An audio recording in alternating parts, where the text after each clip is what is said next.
नमस्कार बच्चों, स्वागत है आपका most important topic of NEET की सीरीज में। मेरा नाम है योगेश जैन और आज हम लोग बात करने वाले हैं हेलो एल्केन्स और हेलो एरेन्स में कौन कौन से टॉपिक्स बहुत ज्यादा इंपॉर्टेंट है, कहां से क्वेश्चंस बनने की संभावना बहुत ज्यादा रहती है, कहां से प्रीवियस ईयर में क्वेश्चंस बहुत ज्यादा आए हुए हैं, कहां हमें दर्द आ जाता है, तो हमें कौन कौन से टॉपिक्स रिवाइज करके जाना चाहिए एंड टाइम पे। ऑलरेडी हम लोग IUPAC, आइसोमेरिज्म, जीओसी और हाइड्रोकार्बन के बारे में बात कर चुके हैं।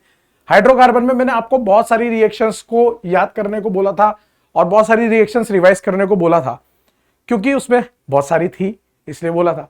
अब हाइड्रोकार्बन रिवाइज करने के बाद दर्द थोड़ा कम हो जाता है, क्योंकि उसी की बहुत सारी रिएक्शंस आगे के चैप्टर्स में भी चलती रहती है, ठीक है ना।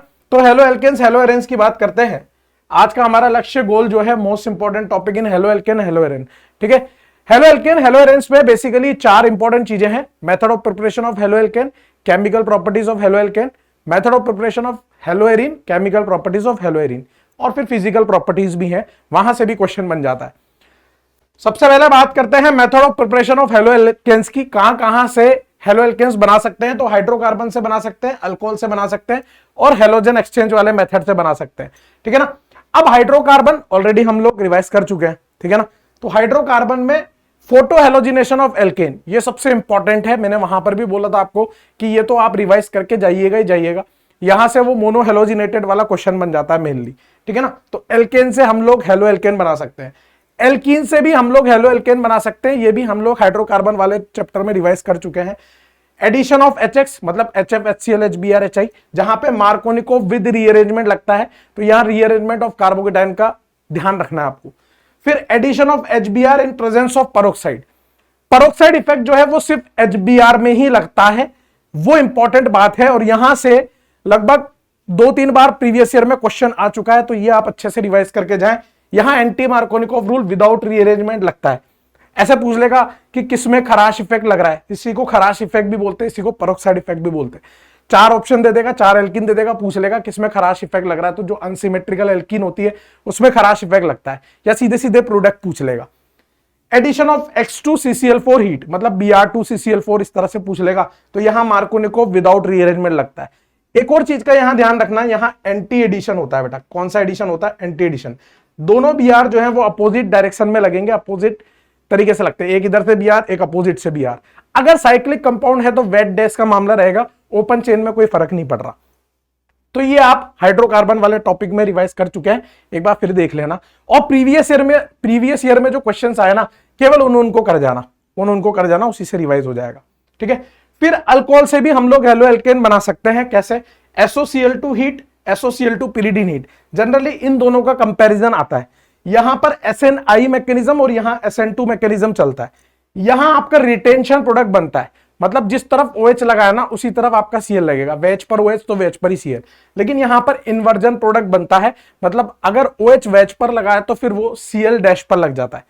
PCl5 हीट बिल्कुल SOCl2 हीट की तरह है। शॉर्टकट से करना, आप सारे शॉर्टकट्स हो जाएंगे। शोले मूवी ठाकुर या हाथ मुझे दे दे गब्बर, ऐसी शॉर्टकट मैंने भी बताया था आपको, तो वहां से भी आप देख सकते हो। HX प्लस ZnX2 हीट, इसमें मेनली SN1 से रिएक्शन चलती है, तो यहां आप रीअरेंजमेंट का ध्यान रखना, यहां रीअरेंजमेंट होता है मेनली, ठीक है ना। लेकिन ऊपर की 3 रिएक्शन ज्यादा इंपॉर्टेंट है, SOCl2 heat, SOCl2 pyridine heat और PCl5 हीट। ये डार्जन रिएक्शन के नाम से फेमस है, डार्जन रिएक्शन, तो नेम रिएक्शन भी है इसलिए थोड़ा सा इंपॉर्टेंट हो जाता है। फिर फ्रॉम हेलोजन एक्सचेंज, फिंकल्सिन और स्वार्ट्स, एक सिंपल सी रिएक्शन है ना, NaI एसीटोन के साथ हेलोजन एक्सचेंज, और ये D ब्लॉक के मेटल फ्लोराइड के साथ हेलोजन एक्सचेंज होता है AgF हीट के साथ, तो इसको भी आप देख के जाए, नेम रिएक्शन है, इंपॉर्टेंट है। तो ये हेलो एल्केन के मेथड ऑफ प्रिपरेशन से इंपॉर्टेंट बातें थी। यहां पर दोनों में SN2 मैकेनिज्म चलता है, ठीक है ना। उसके बाद chemical properties of halo alkane की बात करते हैं, सबसे ज्यादा इंपॉर्टेंट तो यही है इस चैप्टर में। इसमें 3 तरह की केमिकल प्रॉपर्टी होती है, एक तो न्यूक्लियोफिलिक सब्स्टिट्यूशन रिएक्शन, दूसरी एलिमिनेशन और तीसरी reaction with metal. Reaction with metal आप ऑलरेडी हाइड्रोकार्बन में रिवाइज कर चुके हो, जो कि वुड्स रिएक्शन थी और प्रिपरेशन ऑफ ग्रिग्नार्ड रीजेंट थी। तो देख रहे हो दर्द कम हो रहा है ना, एक चैप्टर करने के बाद थोड़ा दर्द कम हो रहा है, तो वुड्स और प्रिपरेशन ऑफ ग्रिग्नार्ड वहां ऑलरेडी हो जाता है। बात करते हैं न्यूक्लियोफिलिक सब्स्टिट्यूशन रिएक्शन की, सबसे ज्यादा इंपॉर्टेंट ही यही है, SN1 और SN2 रिएक्शन। अब इसमें इंपॉर्टेंट क्या है? इसमें आपको मैकेनिज्म रिवाइज करके जाना ही जाना है। मैकेनिज्म से भी क्वेश्चन आते हैं, ऑर्डर पूछ लेगा, मॉलिक्युलरिटी पूछ लेगा, किसमें रीअरेंजमेंट होता है, किसमें नहीं होता, ठीक है ना। इसके अलावा रेट कंपैरिजन वाले सवाल आ जाते हैं कि SN1 रिएक्शन कौन फास्ट देता है, SN2 रिएक्शन कौन फास्ट देता है। प्रोडक्ट के क्वेश्चन आ जाते हैं कि अगर ये रिएक्शन हो रही है तो क्या प्रोडक्ट बनेगा, तो वो SN2 से जा रही है या SN1 से जा रही है, उस हिसाब से उसका प्रोडक्ट डिसाइड होता है। बात समझ गए? तो इनके मैकेनिज्म इंपॉर्टेंट है, रेट कंपैरिजन के सवाल इंपॉर्टेंट है, और कौन SN1 SN2 देता है वो इंपॉर्टेंट है। और SN2 रिएक्शन ज्यादा इंपॉर्टेंट है, उसमें NaCN AgCN में पूछ लेगा, न्यूक्लियोफाइल अलग अलग हो जाते हैं ना, NaCN में तो C की तरफ से अटैक होता है, AgCN में नाइट्रोजन वाली साइड से अटैक होता है। तो ये एक NCERT में एक टेबल दी हुई है, उसको आप जरूर रिवाइज करके जाए। NaCN AgCN एक्वस KOH, ठीक है ना, NaNO2 AgNO2 वो वाली टेबल आप जरूर रिवाइज करके जाए। एलिमिनेशन रिएक्शन में वैसे E1 E2 दोनों होती है, लेकिन ज्यादा इंपॉर्टेंट E2 रिएक्शन है। ये भी आप हाइड्रोकार्बन में पढ़ चुके हो, वहां method of preparation of alkene होती थी, यहां chemical properties of halo alkane है। बात समझ गए आप? ठीक है ना, chemical properties of halo alkane है यहां पर, है ना, हेलो एल्केन से एल्कीन बना रहे हैं ना। तो मेनली E2 रिएक्शन इंपॉर्टेंट है, जिसमें अल्कोहलिक KOH हीट और tertiary butoxide tertiary butanol heat. ज्यादा इंपॉर्टेंट अल्कोहलिक KOH हीट है, एंटी एलिमिनेशन होता है। टर्शियरी ब्यूटोक्साइड टर्शियरी ब्यूटानॉल में हॉफमैन वाला प्रोडक्ट बनता है। दूसरी इंपॉर्टेंट रिएक्शन जो है वो है E2 Hoffmann, E2 Hoffmann. E2 Hoffmann में ये जो लिविंग ग्रुप होता है, ये ढीट लिविंग ग्रुप या पुअर लिविंग ग्रुप होता है, इसलिए यहां पर जो मेजर प्रोडक्ट बनता है वो स्टेबल पार्शियल कार्बेनाइन से बनता है। मतलब कार्बेनाइन से भी बना लोगे तो भी काम चल जाएगा, स्टेबल कार्बेनाइन वाला प्रोडक्ट ज्यादा स्टेबल बनेगा, है ना, समझ गए आप। और यहां पर E2 रिएक्शन में रेट कंपैरिजन के सवाल भी आ जाते हैं।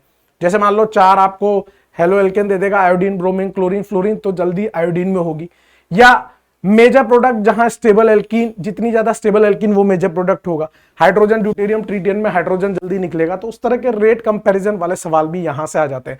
जब आप E2 को रिवाइज करोगे ना, तो वहां एक ही ट्रांजिशन स्टेट से पूरा रिवीजन हो जाता है, एक ट्रांजिशन स्टेट बनती है, उससे पूरा रिवाइज हो जाएगा। बाकी वुड्स रिएक्शन और ये तो आप पढ़ ही चुके हो पहले। तो chemical properties of halo alkane सबसे ज्यादा इंपॉर्टेंट है, जिसमें नई चीज तो आपके लिए SN1 SN2 है। बाकी ये हाइड्रोकार्बन में देख चुके हो, ये भी आप हाइड्रोकार्बन में देख चुके हो, एक बार फिर भी रिवाइज कर लेना, ठीक है ना। और प्रीवियस ईयर के क्वेश्चन कर लोगे ना, उससे आइडिया लग जाएगा। प्रीवियस ईयर के क्वेश्चंस कर लेना, उससे आइडिया लग जाएगा आपको। फिर नेक्स्ट है आपका मेथड ऑफ प्रिपरेशन ऑफ हेलोएरिन, ठीक है। अब method of preparation of haloarene में दो इंपॉर्टेंट रिएक्शन है, एक तो electrophilic substitution reaction of benzene and toluene, mainly मतलब हेलोजिनेशन रिएक्शन। ये ऑलरेडी हम लोग हाइड्रोकार्बन वाले चैप्टर में पढ़ चुके हैं, ठीक है ना।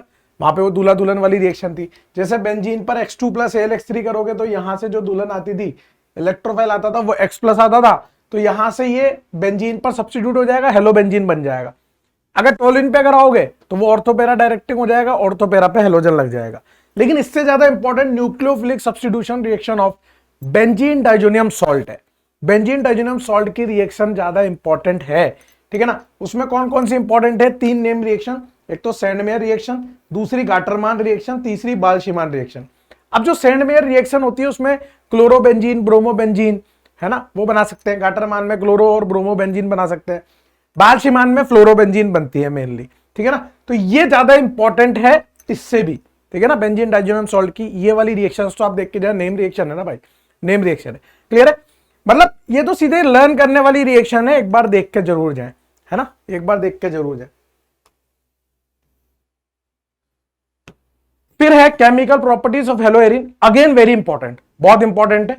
जैसे SNEA मैकेनिज्म, या इसको बेंजाइन मैकेनिज्म भी बोलते हैं, या डाउस प्रोसेस भी बोलते हैं। डाउस प्रोसेस के नाम से ज्यादा फेमस है। इंडस्ट्रीज में हेलोएरिन बनाने का सबसे बेस्ट मेथड, मतलब फिनॉल बनाने का बेस्ट मेथड होता है, फिनॉल बनाने के लिए यूज होता है बेसिकली। अब इसमें इंपॉर्टेंट क्या है? ये टेम्परेचर और प्रेशर, ये टेम्परेचर और प्रेशर पूछ लेता है कि कितने टेम्परेचर कितने प्रेशर पे ये रिएक्शन होती है।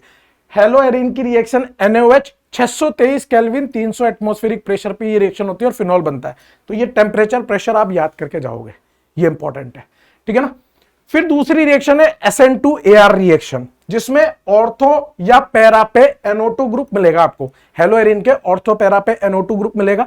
सारी ऑर्थो पैरा पे भी मिल सकता है या ऑर्थो पैरा पे भी मिल सकता है। इसकी रिएक्शन NaOH हीट से कराओगे, फिनॉल बनता है। यहां इंटरमीडिएट जो है वो कार्बेनाइन बनता है। यहां से रेट के सवाल भी बनते हैं। 2 इंपॉर्टेंट रेट के सवाल बता रहा हूं, वही आने की गुंजाइश सबसे ज्यादा होती है। पहला रेट का सवाल है जैसे यहाँ पैरा पे NO2 लगा दिया, यहाँ ऑर्थो पैरा पे लगा दिया, यहाँ सारी ऑर्थो पैरा पे लगा दिया, तो यहाँ जो ऑर्डर निकल के आता है वो ये निकल के आता है। जितने ज्यादा इलेक्ट्रॉन विड्रॉइंग ग्रुप लगे होंगे उतना ज्यादा SN2AR फास्ट होगा, है ना। ज्यादा चौड़ में तो फिर लेक्चर में पढ़ाई रखा है। दूसरा क्वेश्चन ये फिक्स है कि फ्लोरो क्लोरो ब्रोमो आयोडो, है ना, ये लगा रखा है, पैरा पे NO2 लगा हुआ है। लगता है ऐसा है कि आयोडो बेंजीन में जल्दी होगी, लेकिन होती किसमें, फ्लोरीन में, क्लोरीन में, ब्रोमीन में, फिर आयोडीन में। उसका रीजन ये है कि निकलता नहीं है ये, है ना। स्लो स्टेप में fluorine, chlorine, bromine, iodine maintain रहता है, उनके माइनस आई इफेक्ट लग जाते हैं। तो ये दो सवाल इंपॉर्टेंट है रेट कंपैरिजन वाले SN2AR के, ठीक है। तो ये इंपॉर्टेंट रिएक्शन है केमिकल प्रॉपर्टीज ऑफ हेलोएरिन में। फिर ये छोटी मोटी reaction, Fittig reaction, Wurtz Fittig reaction, Ullmann reaction, ये तो आप देखते देखते याद हो जाती है, कोई बड़ी बात नहीं है। जो काम अपन वुड्स में करते थे अल्काइल हैलाइड के लिए, वो फिटिक में अराइल हैलाइड के लिए करना है। सोडियम ट्राइथर के साथ डबल हो जाएगा माल। वुड्स फिटिक, तो वुड्स का तो अल्काइल हैलाइड, फिटिक का अराइल हैलाइड, और ये बन जाएगा उल्मान। जो काम हम अराइल हैलाइड के लिए करते थे, अब वो सिर्फ हम आयोडो के लिए करेंगे, आयोडीन वाले कंपाउंड्स के लिए, आयोडो बेंजीन, अराइल आयोडाइड के लिए करेंगे कॉपर हीट की प्रेजेंस में, तो वो भी डबल हो जाएगा, ठीक है ना। फिटिक जैसे ही है, बस कॉपर हीट के साथ होती है, वहां सोडियम ट्राइथर के साथ होती थी। ये तीन नेम रिएक्शन है, याद रखें। उसके बाद physical properties of haloalkane haloarene में दो इंपॉर्टेंट चीजें हैं। एक तो ये डाइपोल मूवमेंट का ऑर्डर, ये यहां पे फर्क आता है, इसमें यहां फर्क आता है। यहां मिथाइल क्लोराइड और मिथाइल फ्लोराइड में क्लोरीन वाला पहले आता है, फिर फ्लोरीन वाला, बाकी एज इट इज चल रहा है ब्रोमीन आयोडीन। तो इस ऑर्डर को देख के जाएं एक बार, है ना। पहले CH3Cl, फिर CH3F, फिर CH3Br, फिर CH3, ये डाइपोल मूवमेंट का ऑर्डर होता है। दूसरा बॉइलिंग पॉइंट और मेल्टिंग पॉइंट का ऑर्थो मेटा पैरा डाइक्लोरोबेंजीन में, तो बॉइलिंग पॉइंट होता है OPM, मेल्टिंग पॉइंट होता है para ortho Meta, ortho para Meta, para ortho Meta, दोनों में मेटा लास्ट में ही आ रहा है ना, दोनों में मेटा लास्ट में आ रहा है। तो ये order boiling point, melting point के आपको याद रखने हैं, है ना, ये याद रखने हैं।